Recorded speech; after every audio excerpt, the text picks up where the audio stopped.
everybody. It is Wednesday, July 3rd. You're listening to the Mo.news podcast. It's Wednesday, but feels like a Friday. I'm mo.news. I don't even know what day it feels like, Moshe. It's July. It's a Wednesday. We have a holiday. I'm Jill Wagner. This is the place where we bring you just the facts. And we read all the news and read between the lines so you don't have to. School's out for the weekend. Long weekend, Jill. So for all the parents out there, is that good news or is that bad news? That is the question. It depends on how well your child plays by themselves in the morning and lets you sleep a little bit. And whether you have grandma and some family to help out. And again, no shortage of news, even though summers are supposed to be slow. Not quite. I have a feeling we're just starting this summer, Jill. I have a feeling it's not going to be very quiet. Okay, let's get to the headlines here. It is only July. It is only the beginning of July, and we have got our first Category 5 hurricane of the season. Debate fallout continues, and now the first elected Democrat is calling for President Biden to step aside. Plus, some reporting on how we got here, from Biden's shrinking inner circle to the way that he gets briefings. And already the impact of the Supreme Court's immunity decision. Trump moves to overturn the Manhattan conviction in that hush money case. Trump moves to overturn his conviction in the Manhattan hush money case, citing the immunity decision. Yeah, we'll tell you whether it's aspirational or there's actually something there. A warning for U.S. service members overseas. Several U.S. military bases in Europe are on high alert because of a possible terrorist threat. Jeffrey Epstein's grand jury records from a 2006 criminal case have been released. What is in them? A big merger in the amusement park business, what it means for you. And the new place you'll be able to watch NFL Sunday Ticket. And Moshe, a real estate trend. Apparently bigger apartments are back. Not that I ever thought they left. From here in New York, Jill, that's good news. And it isn't Friday, but it is the holiday weekend, so time for we are watching, reading, and eating. All right, forecasters had been warning that this would be a rough hurricane season, and so far they appear to be right. Hurricane Beryl continues to churn through the Caribbean, upgraded to a powerful Category 5 storm Monday night. Well, that makes it the earliest Atlantic hurricane of that strength on record. It's expected to pass near or directly over Jamaica today with up to 160 mile per hour sustained winds. The island is expected to get about 4 to 8 inches of rainfall. Some local rainfall totals could be as high as a foot. But the storm surge is where we could see some serious damage, 5 to 8 feet along Jamaica's coast. Jamaica's prime minister is encouraging all Jamaicans to take this hurricane as a serious threat. Beryl has already caused a ton of damage in several Caribbean island nations, including Barbados, St. Vincent, and the Grenadine Islands and Grenada. Images show buildings ripped apart, trees downed, and boats tossed around in harbors. The prime minister of Grenada says that in some places there's no power. There is almost complete destruction of homes and buildings. The roads are not passable, and in many instances they are cut off because of the large amount of debris that is all over the streets. And Moshe, it is believed that 3 people have been killed because of this storm. Yeah, a lot of destruction in those small Caribbean islands, so hoping they're going to be able to rebuild quickly. The only positive so far when it comes to Beryl is that the storm may have reached its peak intensity at a Category 5. They don't anticipate it going back to a 5. It's a 4 now. So we'll be looking ahead here as it passes Jamaica and then heads to the Yucatan, Cozumel, Cancun on high alert for Friday for potential landfall there. And then it'll curve to the north. And that's the big question as to where it goes after that. After it crosses over the Yucatan, does it then barrel into Mexico again? Or does it go north towards the Texas, Louisiana, Gulf Coast? Still pretty far out. There's a lot of different projections out there. So we're going to monitor that and have a better sense end of the week as to where it could go next after the Yucatan, into Sunday, into Monday, whether it hits the U.S. or goes into Mexico again. What's notable here, Jill, is the strength of the storm this early in the season, that you had a Cat 5 in June. You typically don't see that until August. And scientists are pointing to 2 elements here. as to why they're seeing such strong hurricanes so early. Two things. One, we're transitioning to La Nina from El Nino. That's the ocean current off the Pacific that has an impact on the Atlantic hurricane season. Long story short, if it's El Nino, weaker hurricanes. If it's La Nina, stronger hurricanes. We're in the transition to La Nina right now. By the way, the period they call right now La Nada, the nothing. But still, that has an impact here. And we should note those go typically in 3-year cycles. So La Nina going to be here for a couple of years. And then there's climate change, warmer ocean temperatures helping to drive an unusually intense hurricane season in the Atlantic this year. Forecasters from the various places we looking at potentially 17 to 25 named storms. Again, we're already with a B storm. We're looking at the next storm, a C storm, already in early July. Now to politics and the race for president. And let's start by saying the Biden campaign has made clear that the president is not dropping out of the race. With that out of the way, there is still a lot going on behind the scenes after his disastrous debate performance last week. Democrats continue to worry that Biden is simply too old for the job and could lose the presidency for Democrats. Many of his own aides are worried about his mental fitness. They are angry about what they see as a lack of candor from Biden's senior advisors, with one official telling Axios, quote, "Everyone is freaking the F out." And more Democratic lawmakers are now openly expressing criticism of the Biden campaign. We mentioned that the formers were coming out, but now current legislators are starting to speak more openly. Democratic Congressman Lloyd Doggett of Texas, now the first elected Democrat to call for the president to drop out of the presidential race. In a statement, he said he hopes Biden, quote, will make the painful and difficult decision to withdraw. While much of his work has been transformational, he pledged to be transitional. Jill, a lot of people pointing to a speech Biden gave during the last campaign that he would be a bridge to the future. I talked about this with Jonathan Karl on the podcast recently in our debate preview pod. And many Democrats, when he said bridge, thought a 4-year bridge. It appears Biden was intending to be an 8-year bridge for the party, which is disappointing a number of people within it. Right. And then you've got Vermont Democratic Senator Peter Welch. He's criticizing the Biden campaign for its dismissive attitude, his words, towards questions about Biden's age. He says that's the discussion we have to have. It has to be from the top levels of the Biden campaign to precinct captains in the south side of Chicago. The campaign has raised the concerns themselves. So then to be dismissive of others who raise those concerns, he says, is inappropriate. Congressman Mike Quigley, a Democrat from Illinois, telling CNN's Casey Hunt that Biden needs to be honest with himself and appreciate at this time just how much this impacts not just his race, but all of the other races that are coming in November. So that is the concern here, Moshe, that this is really going to have an impact down ticket. And then there's former House Speaker Nancy Pelosi saying on MSNBC, quote, "I think it is a legitimate question to say, is this an episode or is this a condition?" When people ask that question, it is completely legitimate. And she says of both candidates. Now, so far, as we talked about yesterday, nearly every elected official from Congress to the Senate, even on the local level, were publicly standing behind Biden. The issue of his mental health, front and center at the White House press briefing on Tuesday, Karine Jean-Pierre, the press secretary, fiercely defending the president and insisting there's nothing to see here. Here is a question from our former CBS colleague, Weijia Zhang. You continue to say it was just a bad night, but is there an explanation then for why it was so bad? If it's not his stamina, if he prepared, as you guys say, for so long, if it's not a problem with his mental fitness, what happened that night? What did we see? I will also add that the president also spoke to this as well. He said, "I'm not as smooth as I used to be. I don't debate as well as I used to. I don't walk as easily as I used to. But one thing that he knows is how to deliver for the American people." And Moshe, at one point, another reporter asking point blank if Biden has a form of dementia. Take a listen.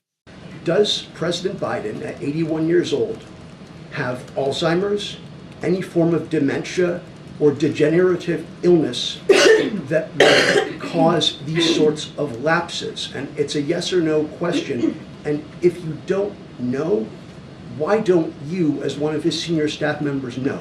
the I yes have or an no answer for you. Are you ready for it? Yes. It's a no. And I hope you're asking the other guy the same exact question. Okay. Go ahead. Jill, not an easy day to be Karine Jean-Pierre. By the way, hi, Weijia, if you're listening. I know Weijia listens to the pod. A lot of reporters asking questions. Jill, we sit here on Wednesday now. The debate was last Thursday.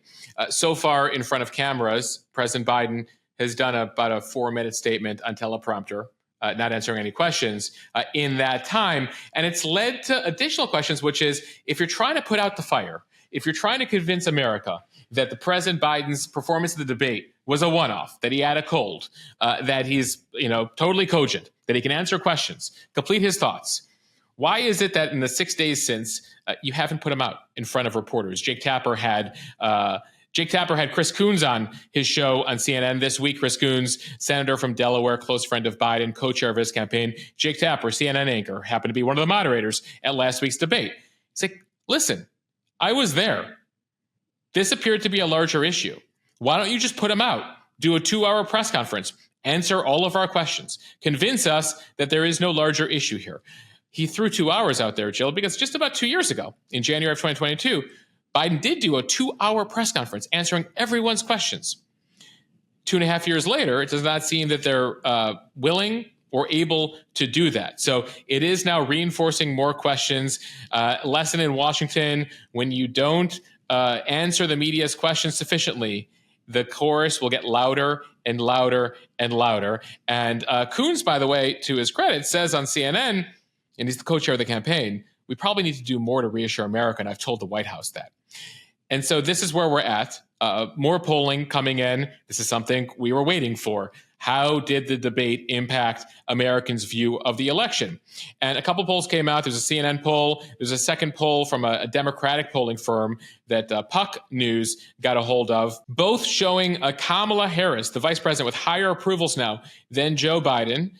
Trump, in one of the polls, this is a Democratic firm, now getting more of an edge on Biden in a number of battleground states. Also, according to the Democratic poll from the firm Open Labs, Trump now competitive in Minnesota, in Virginia, in Colorado, in New Mexico. These are all safe Democratic states until recently. These are all states Biden most definitely needs to win, in addition to a number of swing states. So increasing concern there. These were the polls the White House definitely did not want to see. That Democratic polling firm also polls Gretchen Whitmer v. Trump, Gavin Newsom versus Trump, Pete Buttigieg, Kamala Harris versus Trump, all doing better right now against Trump in that poll than Joe Biden is. So again, we'll see a continued drip here of polls, but indications there in some of those numbers, including from sympathetic polling firms that aren't going to be loved at Biden campaign headquarters. And then there are the governors, some of whom we just mentioned, who are mentioned as potential candidates here. They had a call. Several dozen of them had a call this week venting about the president. This is according to a report in Politico. One advisor to a governor, remember, most of them do not want to speak publicly right now, saying, folks want to know, what's the plan, Joe? What is the plan not only for you, but the rest of us to get out there and carry the flag? Are you able, and is the campaign able to maintain the pace? So there's a question here as to whether you're going to have a call between the White House and governors. They have a fire right now inside their own party that they haven't sufficiently put out. So expect here, as the media doesn't get the answers, that fellow Democrats don't get the answers, that you start to see more people, starting to question things, saying they need assurances that everything is okay. And Moj, Politico also had a really compelling report on Tuesday about how we got to this point.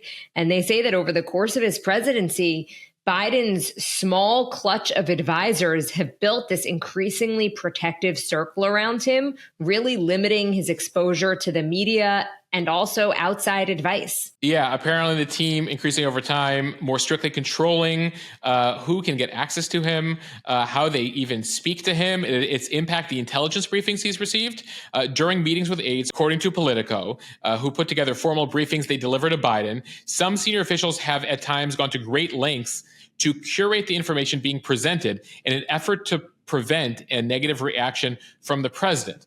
One official tells Politico, it's like you can't include that, that'll set him off. Put that in. He likes that. It's a Rorschach test, not a briefing, because he is not a pleasant person to be around when he's being briefed. It's very difficult. And people are, quote, scared shitless of him. Jill, this reminds us of reports we got back during the Trump administration that were heavily scrutinized by the media, that, Trump needed his information a certain way. He didn't want to see negative information. I remember speaking to intelligence briefers who told me that it was a very complicated process. And you're seeing some similarities here. It's really been incredible to see this sort of avalanche of leaks that have come out from people who, it appears, have been frustrated for a while inside the White House. Notable that Carl Bernstein, one of the famous of the famous Woodward and Bernstein duo that brought down Nixon, was on CNN this week saying that he has sources inside the White House that say that what they saw of Biden in the debate, advisors have seen that a dozen plus times over the course of just the past few months. And I was also listening to an interview with Mike Murphy. He is a Republican strategist. And he made the point to say he's a Republican, but he's not a Trump Republican. And he made the point to say, look, for years, Democrats have been calling out Republicans who wouldn't call out Trump for some of his behavior and for things that they saw behind the scenes. And now the tables are turned. So as our friend Alanis Morissette would say, isn't it ironic? I mean, that's basically his point, that there seems to be this double standard here. You that got Democrats rain on your inauguration day. Jill, there's also a report on NBC that Hunter Biden's hanging around the White House, which is weirding out senior aides. There's been a lot of talk about the family taking on an increasing role in recent days in the fall of the debate, saying, blaming the aides, blaming the advisors, saying it was their fault for Biden's performance. The advisors being like, listen, we prepared the guy for a week. This was all on him.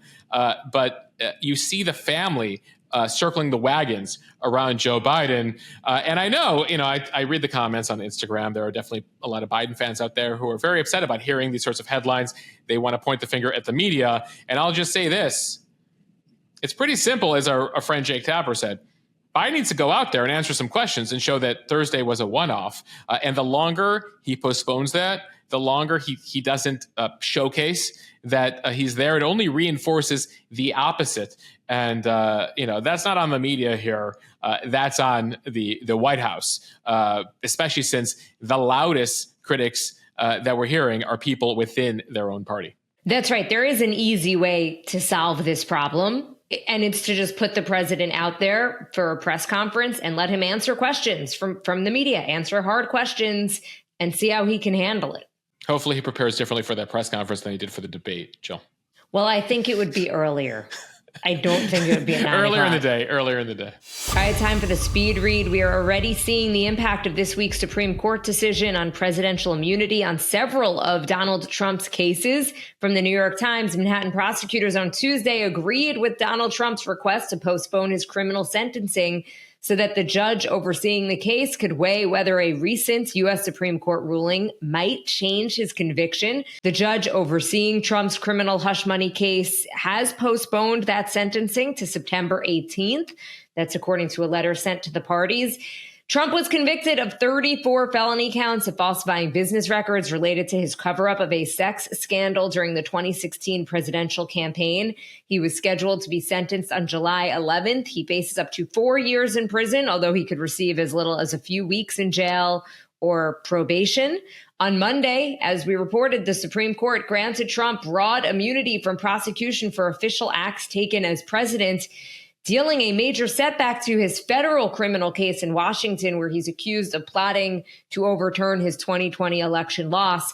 But it does have an impact here. And Moshe, I know you'll explain that. Yeah, the Trump lawyers would like it to have an impact. At a minimum here, it's now postponed the sentencing as they look further into it. A reminder that Supreme Court ruling also determined that Trump can be prosecuted for a number of his unofficial actions, including some official actions, if they're not constitutional and the prosecutors are able to overcome what's called presumptive immunity. He's presumed to have immunity, but they can overcome that. Now, the Manhattan case here, the hush money case, these are for actions that mainly took place before he was ever president in 2016. and they don't center on official acts. So it appears, at least on the surface here, to be a delay tactic because the core crimes that he committed here were before he was president. That said, they partly built their case on evidence collected after he was president. So, the Trump lawyer is going to try to milk this ruling from the Supreme Court for all it's worth. So they have to look into it, see if there's a potential impact here. And so what we thought was going to be a sentencing on July 11th, a couple days ahead of the convention, next week, it appears now they're going to take 2 more months on sentencing. So it'll be after the 2 conventions, after a VP choice, and after presumably that second debate that's set for September 10th before we get a sentencing in this case. Jill, I know there's been a lot of questions about the Supreme Court. So recording an interview on a Tuesday with Jan Crawford. She's the chief legal correspondent at CBS News. I worked with her for a decade at CBS. I love her style, very matter of fact. And, in essence, on the immunity ruling, she said both sides need to breathe and both sides are overstating the case. It is not the end of the world, as the left says, and it is not a complete victory for Donald Trump, as the right says. So we break that down. We break the term. We discuss a lot of the huge decisions regarding abortion, guns, and the split on the court right now, how divisive things have become.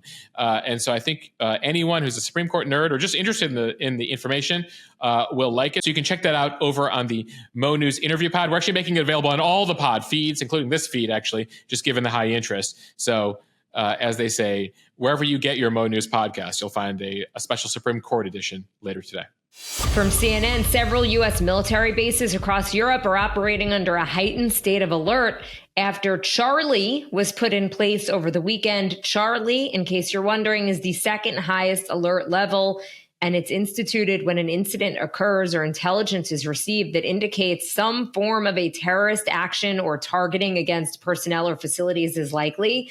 The highest of the 5 levels, Delta, applies when a terrorist attack occurs or when intelligence indicates that terrorist action is imminent. A U.S. official stationed at a base in Europe telling CNN they have not seen this threat level in at least 10 years and that it usually means the military has received an active, reliable threat.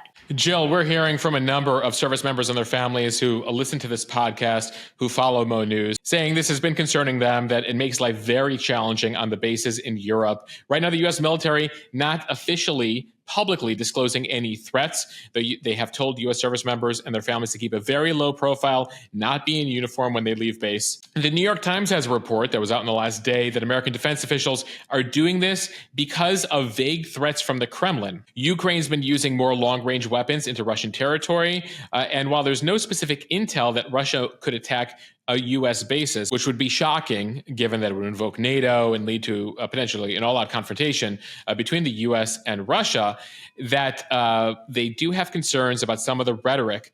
They're hearing that Russia has been stepping up acts of sabotage in Europe, hoping to disrupt the flow of weapons into Ukraine. No American bases have been targeted in those attacks, but they're raising the alert level to help ensure service members are keeping watch. And it comes at a time where the folks in France are also on high alert right now. The Olympics in Paris start in the next couple of weeks. So they're on high alert for potential terror attacks there, given some recent ISIS threats. There's also the current European Football Championships in Germany. And so high alert in general. A lot of you have asked about travel to Europe right now. We haven't seen any change in the State Department travel warnings, but as always, given the headlines we just shared with you, it's probably not time to cancel your plans to Western Europe, Central Europe, etc., but you should be alert as you travel. From the Washington Post, a judge released grand jury records from the 2006 Florida investigation against Jeffrey Epstein. Thanks to a new Florida law that went into effect Monday, we are getting a closer look at what the grand jury heard before Jeffrey Epstein's 2008 sweetheart deal with prosecutors that left him a free man, allowing him to abuse young women for another decade. On Monday, a Florida judge released hundreds of documents and audio recordings from the 2006 case. The multimillionaire became the subject of a police investigation in Palm Beach in 2005 after he was accused of paying a 14-year-old girl for sex. Court documents show that the Palm Beach County prosecutors leading the case painted the alleged underage victims as prostitutes, drug addicts, thieves, and liars. The Palm Beach Post reported in 2019 that the then Palm Beach County State Attorney torpedoed his own case in front of grand jurors. Yeah, so this all happened 18 years ago. We still, haven't gotten the full read of all the Epstein-related documents. This is grand jury information that typically is never released, but they decided out of public interest to release it. So the grand jury back then heard from 2 alleged victims, along with police officers and an investigator. A 15-year-old testified that Epstein had molested her at age 14. There was another young girl that also discussed sexual assault. Epstein allegedly paid them, which the prosecution focused on, asking the girls, you understand that you, in effect, were committing prostitution yourself. You're aware that you committed a crime. So the prosecution essentially making these young girls feel like they were committing a crime here. They asked about the girls' social media accounts. They asked whether the girls had posted a skimpy attire or photos of them drinking alcohol on their social media accounts. And so the grand jury ended up, in this case, indicting Epstein only on a single charge of solicitation of prostitution. It didn't even mention the fact that the victims were minors at the time. Epstein then cutting a deal with prosecutors 2 years later, pleading guilty. He would eventually spend 13 months in jail, but he would leave 12 hours a day, 6 days a week for a work release where he could go to his office. So part jail, part freedom, but a lot of questions here as to how they allowed this deal to go down. Many of his victims said that his wealth, his connections to the state attorney and to the U.S. Attorney's Office led to the leniency here. A reminder that Epstein would eventually be charged with sex trafficking and would end up facing charges before he reportedly committed suicide in 2019. From Fox Business, Six Flags Entertainment Corporation saying its merger with Cedar Fair Entertainment Company has now formed the largest amusement park operator in North America. Combined, they have a portfolio of 42 parks across the U.S., Canada, and Mexico, putting the estimated value of the company at around $8 billion. In a statement, the company says it brings together the strengths of both companies, combining Cedar Fair's reputation for delivering exceptional guest experiences with Six Flags' innovative ride and attraction designs. They now plan to invest in new rides, attractions, food and drink options, and state-of-the-art consumer technologies. The goal is to grow attendance, increase per capita spending, and enhance profitability. So Cedar Fair here, prior to the merger, operated 11 regional amusement parks, several water parks, etc. That includes Cedar Point in Sandusky, Ohio, Kings Dominion in Virginia, Knott's Berry Farm in California. And this is cute. Cedar Farms, I didn't realize their stock ticker is FUN, F-U-N, among the more clever stock tickers on the New York Stock Exchange. It's headquartered in Charlotte. Jill, it's a great stock ticker, F-U-N. Among the other ones that are fun ones, Heineken operates under the stock ticker Heine. And another good one, Harley-Davidson, their stock ticker is HOG, obviously. Moshe, Dave & Buster's is Play, and Cheesecake Factory, any guesses out there? Cake.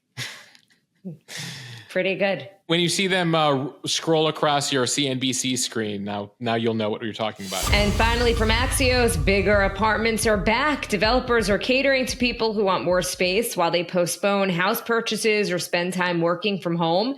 The average U.S. apartment built in 2023 measured 916 square feet. That is a 27 square foot rebound from the previous year, per a recent report from the rental listing site Rent Cafe. So everyone, 27 square feet, everyone got a closet, Jill, in the last year. You know on what? average. You know what? I lived in a studio that was 500 square feet, so I will take that 27 square feet. That would have been a 5% increase in square footage for your New York City studio. It's like an office nook. Now you're in suburbia. That's a joke, 27 square feet. So looking at the numbers here, apartment sizes shrank in 2022 to the smallest on average since 2014. The downsizing did come as strong rental demand spurred developers to pack more units into buildings. Now more 2- and 3-bedroom rentals are hitting the market as people are unable to afford houses and are looking for larger apartments in the meantime. So that has pushed up national average size. 1-bedroom floor plans, though, continue to dominate. Moshe, it is not Friday, but still we will say cheers to the freaking weekend. It is a long weekend. It's the weekend for us, baby. So it's time for we are watching, reading, and eating. Moshe, what are you watching? Jill, they're calling it the sequel no one asked for, Beverly Hills Cop. Remember Beverly Hills Cop with Eddie Murphy? Well, apparently they have made a sequel. Eddie Murphy is now 63 years old. Beverly Hills Cop Axel F., they're calling it, is available on Netflix as of today. You have Judge Reinhold and John Ashton are back. Car chases, shootouts, explosions. Beverly Hills Cop, 40 years later, with a much older Eddie Murphy. Jill, what do you got? Moshe, I feel like the tables are turned here. Normally, I go for something light and you go for something heavy. In this case, I have not had a chance to watch that documentary that you made from your time in Israel. It's called After the War in Gaza. So I am very excited to watch it. For this, I know we've talked about it, but Moshe, you did travel to Israel to just get some perspective on how people on the ground are actually feeling about this war, their leadership, and the future for Israel and Gaza. So I'm really looking forward to it. Jill, I look forward to hearing your thoughts. So I'll await the text messages when you get to watch it. Well, we have a link. We have a link in the bio. We have a link in the show notes, by the way, for anyone who also wants to join Jill in watching the documentary this weekend. Okay, Moshe, what are you reading? Jill, there's a piece in the Wall Street Journal. They've actually calculated how early you need to arrive for your flight at various airports based on whether you have TSA status, whether you have luggage, time of year. They've run the numbers here. The baseline is 90 minutes. You should get there at least 90 minutes. You add 30 minutes of that if you're traveling during peak times, which is right now. Kids, add some time. Check luggage, add some time. So if you have a flight on Friday, basically get there right now. No, I kid. Anyway, there's a link to the Wall Street Journal story if you are a subscriber. I'll read it and break it down for you over on the mo.news premium Instagram account, which we should note is where we're doing all of our news coverage this week. You can join over at mo.news/premium. Jill, what are you reading? Okay, so I read this article in The Atlantic. It is called What I Learned About Life at My 30th College Reunion. And one of the takeaways that I thought was interesting, the author says every classmate who became a teacher or a doctor seemed happy. So apparently those are the professions to go into. She talks about the people who went into Wall Street. A lot of them want to leave Wall Street, but Rich they're giving away a lot of their money. Yeah. No, they're happy too. They're happy too. Okay. So what we learned, where did they go to college, this person? Harvard. Ah, well. But she also says that for everyone who says money cannot buy happiness, according to that 30-year anniversary, it seems that the people who did well, at least financially, are pretty happy. So her takeaways are pretty fascinating. Takeaways from an anecdotal Harvard grad on her 30th anniversary. Listen, I think like those types of stories. It's good. It's good to hear. I hear a lot of frustrated teachers these days, so I'm glad to hear that at least the teachers in her life are doing well. They deal with a lot of crap these days, teachers. And our favorite, what are we eating? Jill, we're headed out to the east end of Long Island, and we'll be visiting our favorite pie shop, Briarmere Farms. I was going to say, you don't need to ring the doorbell, but I expect a pie, Moshe, on my doorstep. Listen, I am very lucky to have married one of the most thoughtful human beings on earth. And so, I'll go to a place, I'll be like, I want this pie. And she's like, what do you think Jill wants? I was like, oh, yeah, we should get Jill something. So I know Alex will be thinking about you, and definitely look down before you take a step outside this weekend, because if you're not home, we'll be leaving a pie outside your door. And my husband and I will then eat said pie for breakfast, lunch, and dinner until it is completely demolished. Sounds delicious. Besides the pie we're getting you, Jill, what else are you eating this weekend? All right, so I'm going to be headed to Peter Luger Steakhouse. It's an oldie but a goodie to celebrate my mother-in-law's birthday. So happy birthday, Bonnie. I do not think that she listens to this podcast, but this will be a good test. So Bonnie, happy birthday. Cannot wait to celebrate. Peter Luger's iconic steakhouse in Brooklyn. You'll be in my hood, Jill, but I won't be here. No, Moshe, there is a second location in Great Neck. So we'll be at the Great Neck location. You'll be in the Long Island location of Peter Luger's. I didn't know that they had expanded. Look at that. It's controversial. Some say the Brooklyn location is better, but it's also a lot further away. So all right, I will take less traffic. Oh, Jill, I'm actually reading now that apparently Peter Luger's has a third location, Caesar's Palace in Vegas. Is that the real Caesar's Palace? The hangover line? You don't remember? There was a part of view for anyone who's not watching this on YouTube, where Emosh looked and was like genuinely concerned that I was asking that question. Am I watching last week's presidential debate? Jill, are you still together? What's going on? Have a little more faith in me, Mosh. All right. Oh, well, we'll leave it there.